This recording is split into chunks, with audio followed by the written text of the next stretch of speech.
Hey everyone, welcome to the channel. This is Modern Overman. I've been wanting to put out a video like this for a while. This is definitely a bit late, and if you're watching this, it is probably going to be after the Tide of Eruption event has started.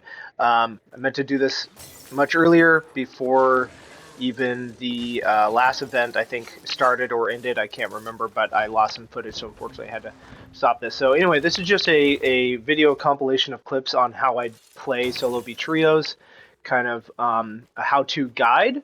In this particular setup, I'm using the Spectre and Uppercut just because I find it's a really effective loadout for me, especially after getting some good warm-ups. You know, you got close range and long range with the Uppercut. So anyway, I hope you like this video. Let me know what you think down in the comments, and let's just get right into it.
I'm just going to ignore that spark shot.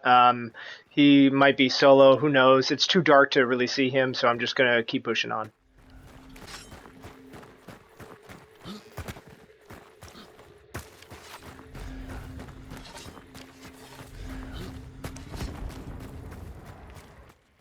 So obviously there's people here, but the boss is still white. I'm just going to use this opportunity to take over the boss lair.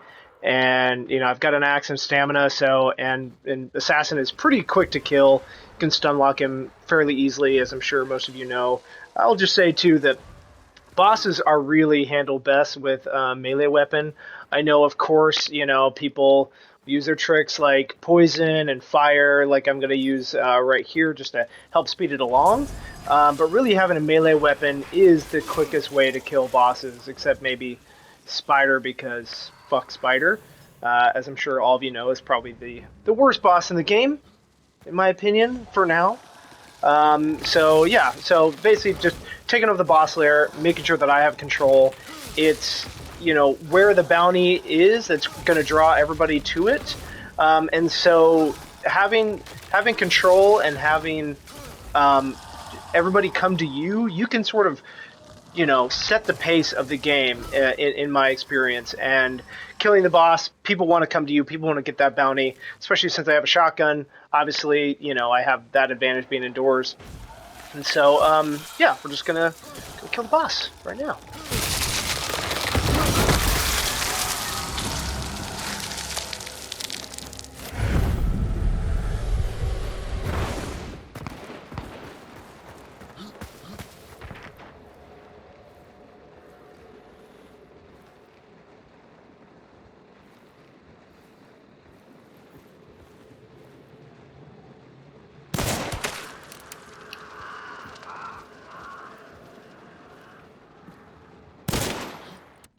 So I'm just going to slow this down real quick. Really, the only way that I really got this headshot is, first of all, uppercut, great at range. I just lined it up. That's all I did. I knew they were fighting. I waited for the right moment. They were also probably pretty boned themselves, so just used it to take advantage.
Okay, that last guy right here that I just killed. Super important to stress. This guy was super vulnerable, crouching down like that, so I could headshot him. Obviously, he was coming through that crawl space. But as soon as you get through there, you need to get up and get uncrouched, start moving around because you're just an easy target. I know it's dark, but you got to get moving. It's got to stop crouching. So I'm going to try and use this opportunity to place a trap, but at least get some kills first.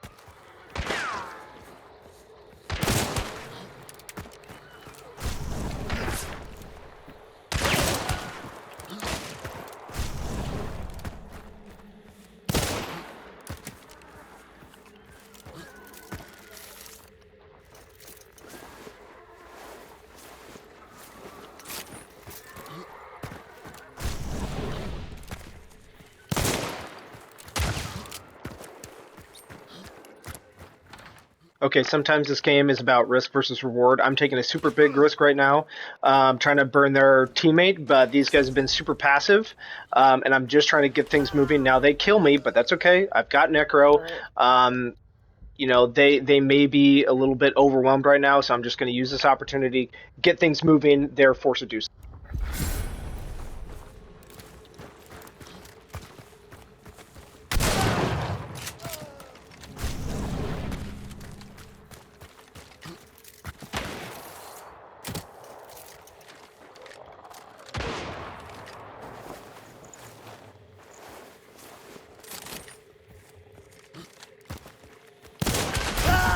Oh my god, it was a trade! Dude! Oh my god.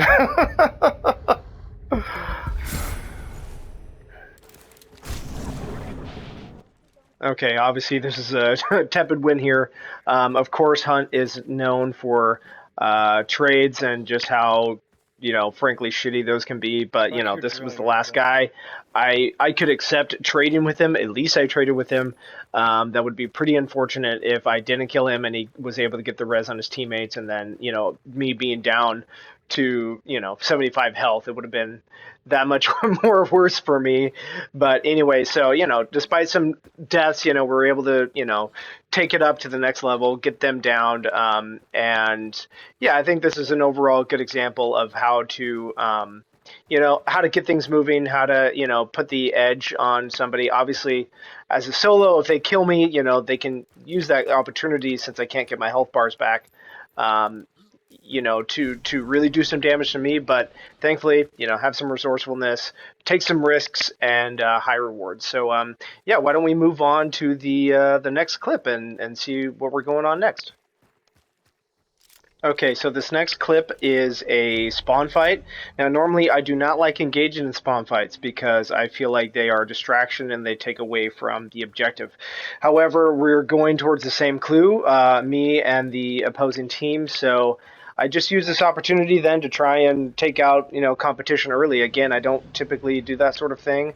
Obviously, I'm able to serpent this clue, but I'm inevitably going to run into their path, so I might as well just engage them now because they're so close. So we'll just take a look at this.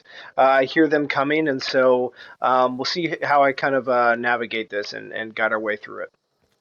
Okay.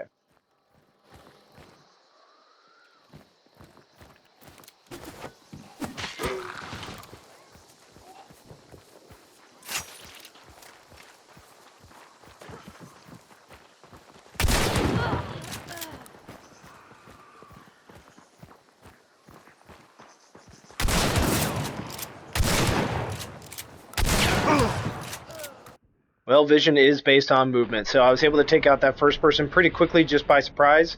And this next one, I'm trying to really just hold angle as he comes around that corner. Now, I do misjudge exactly where he's going to be, and so I kind of fling my stick a little bit the wrong way and catch his shoulder at first. But I'm able to down him in 3 shots. Normally one shot with the Spectre, but it's important now that I've taken health damage to get out of there, so that's what I'm doing.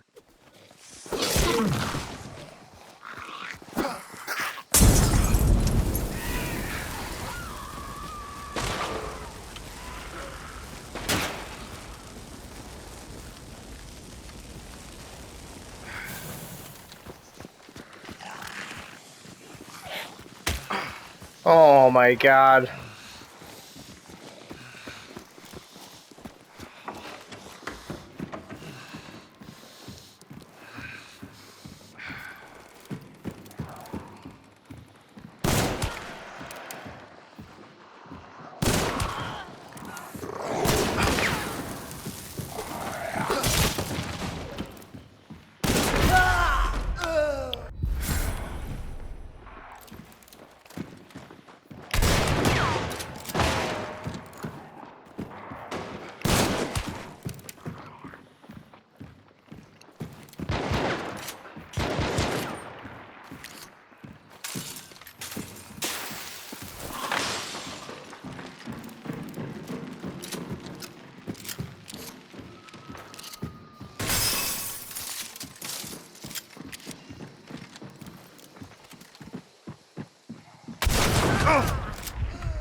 Okay, I guess the main importance here in this encounter was to create distance, but also keep the pressure on. So, I downed those first two hunters kind of out in the open. They had a little bit of cover, yes.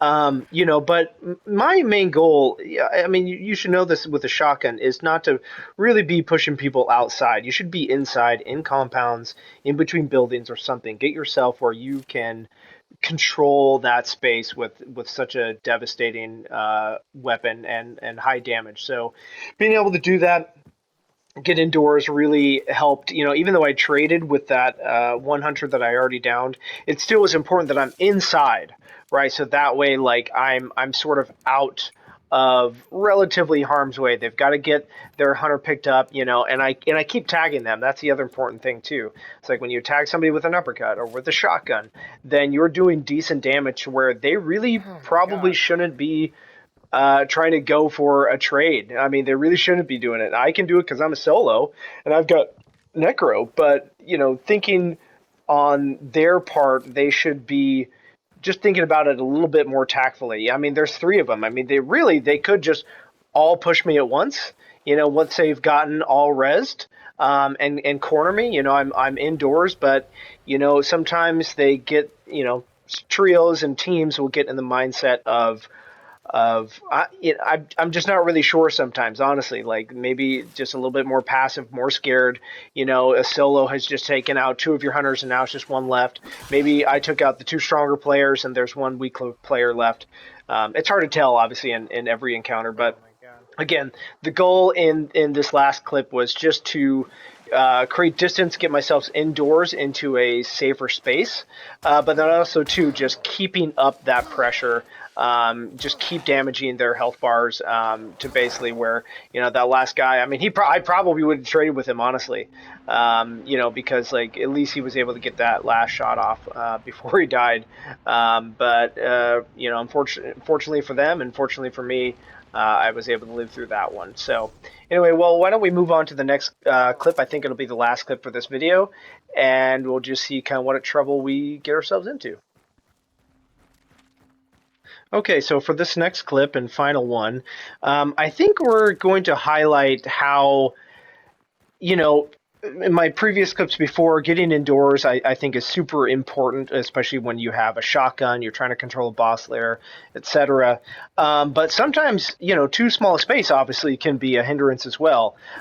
Here at Port Ricoeur, one of the boss lairs you can get into is a sort of two-storied building on the, I guess, southernmost side or southwesternmost side, if I remember correctly.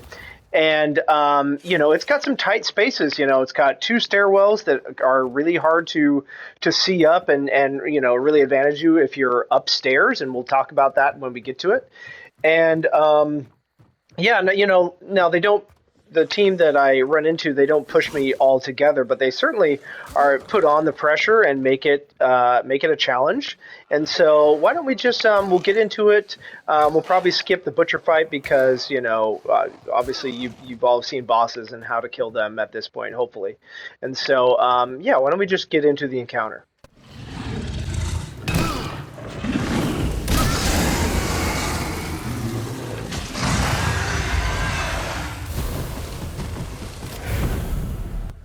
Okay, I want to talk about something, I view as important. Maybe other people won't talk about it as much when they're discussing how-to videos.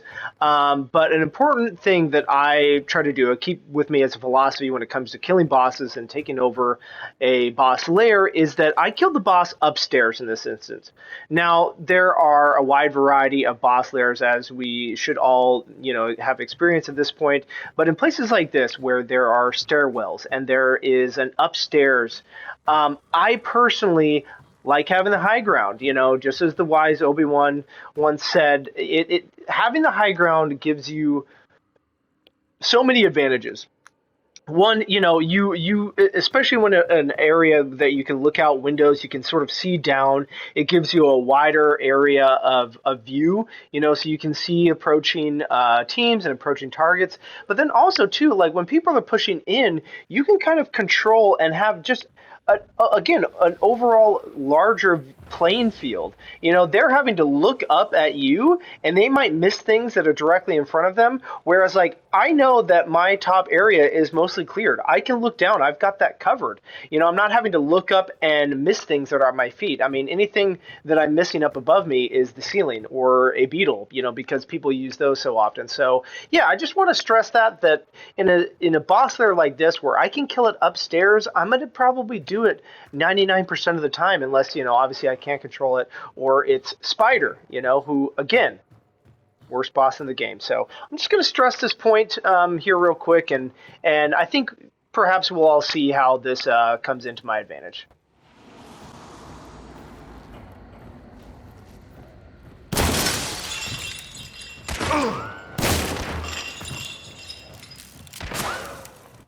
Okay, another quick thing here. You guys will see me that I'm not going to heal. I already peeked that window a couple of times. I'm going to take my poison shot, but the boss is almost banished. I've got conduit, and it's going to be giving me regen shot by having magpie. There's no reason for me to try and repeat that and take more damage and potentially get myself killed. I'm just going to wait because I'm going to get a free heal. Now, they continuously try to wallbang me throughout this encounter, which is fine. You know, of course, I will have to use heals here and there. That's part of playing the game. But just want to stress that just real quick, that there's no reason for me to repeat that same angle and potentially get myself killed and lose that big bar. So yeah, and see what they're trying to do here now. They're trying to use beetles, like I was saying earlier. People tend to use those frequently. So yeah, again, I'm just gonna wait on the heal because I've got that big bar. It's gonna heal me with regen and conduit. So yeah.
Ow.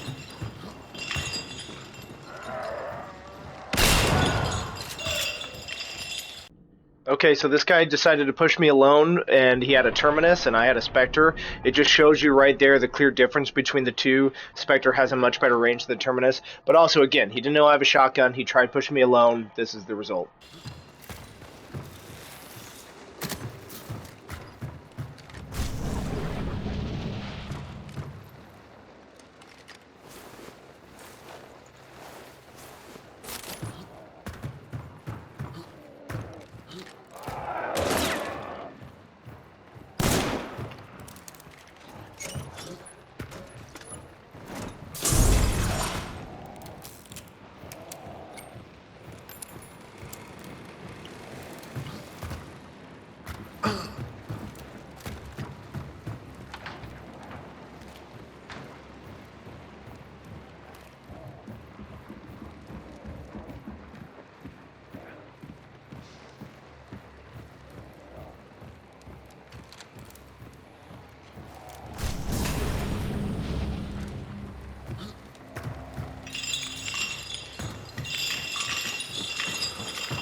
Oh.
Okay, and that's that. Both hunters having Dragon's Breath is obviously a challenge to deal with, but range is a big factor on that as well, and having a previous charcoal effect.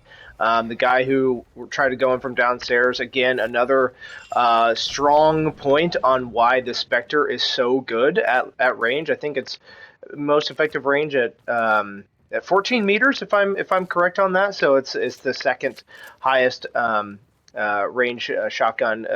I think only close second to the Romero. So was able to down him, pretty good from all the way from up there when him being down there, and again showing the angle there being higher, having that advantage. And then just the last guy, I knew I saw him coming around, and I thought that even though he had done some damage, I would rather kill him, potentially risk a trade than try to, give him time to go res, make sure I'm healed up. Like, I want to finish the fight, if that makes sense. So, I thought that was a pretty good showcase, not dying in this, obviously it helps. I did lose a health bar right there at the last second. But still, that's, big deal. Like, I can go get the banish on the other boss, on Assassin, and get that bar back. And at this point, there'd been so much fighting. The server is probably empty at this point. So, anyway, well, I hope you enjoyed this video. Ridiculous. And again, just leave me comments down in the comment section. Tell me what you think. Tell me what you think I can improve on if you're a little bit more of an expert than I am, or tell me what you've learned down in the comments. And anyway, I will see you in the next video. Thanks.